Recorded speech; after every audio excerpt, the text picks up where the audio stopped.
भारतीय संत महापरिषद के इस ऐतिहासिक उद्घाटन समारोह में उपस्थित अध्यात्म के सुमेरुओं को मेरा सत वंदन अभिनंदन।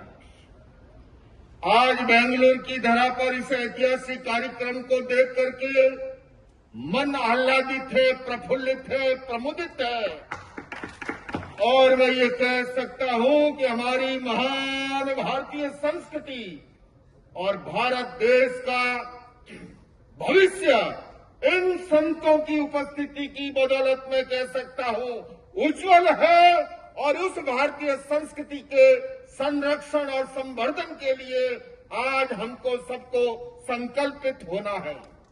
बंधुओं और बहनों, भारतीय संस्कृति अनेकता में एकता उसकी मौलिक विशेषता है।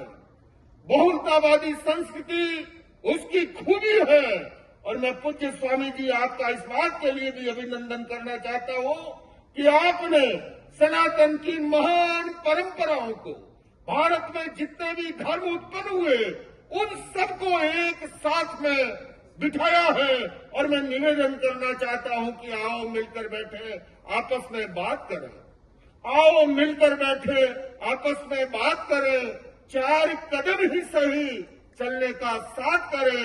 यो तो दूरी से दूरी बढ़ती जाएगी, कभी तो हम खुद से खुद की मुलाकात करें।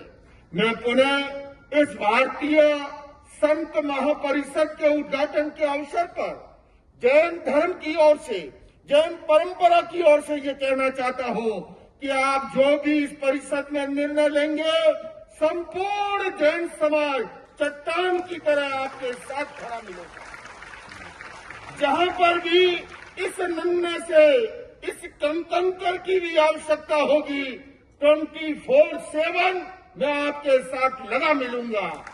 ये भारत की महान संस्कृति आज पूरे विश्व में वैश्विक धरातल पर जो माहौल है, लगता है कि हम विश्व युद्ध के मुहाने पर खड़े हैं। ऐसे समय में ये वसुधैव कुटुंबकम की संस्कृति, ये सर्वे भवन्तु सुखिनः सर्वे सन्तु निरामय की संस्कृति, ये अहिंसा और अनेकांतवाद की संस्कृति इस दुनिया को बचा सकती है और इसलिए भारतीय संत महापरिषद का ये अधिवेशन ऐतिहासिक है।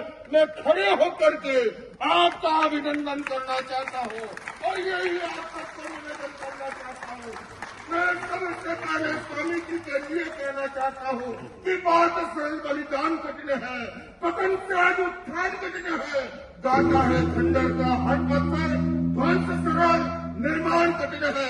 आप जो निर्माण के कार्य में लगे हैं, सृजन के कार्य में लगे हैं, उत्थान के कार्य में लगे हैं, मैं संपूर्ण जैन समाज की ओर से आपका अभिनंदन करता हूँ और इन्हीं के साथ पुनः यही कहता हूँ, आप जहां पर भी नियुक्त करेंगे, हम आपके इस भारतीय संत महापरिषद का, क्योंकि हम बंधु और बहनों भारत है तो हम हैं। आइए भारत की दिव्यता के लिए, भारत की भव्यता के लिए, भारत के गौरव के लिए अपना सर्वस्व न्यौछावर करने के लिए तैयार रहे।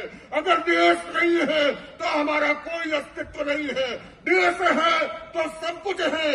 हम जाति, धर्म, संप्रदाय, भाषा के भेदों को भुलाए। मैंने इसलिए हिंदी में रखा, गोविंद देवगिरी जी महाराज ने कहा, मैं भी कहूंगा कन्नड़ा बरला, सरियागे बरला, सल्पा सल्पा बरते, इसलिए मैंने राष्ट्रीय भाषा में अपनी बात को रखा। पुनः आपका अभिनंदन।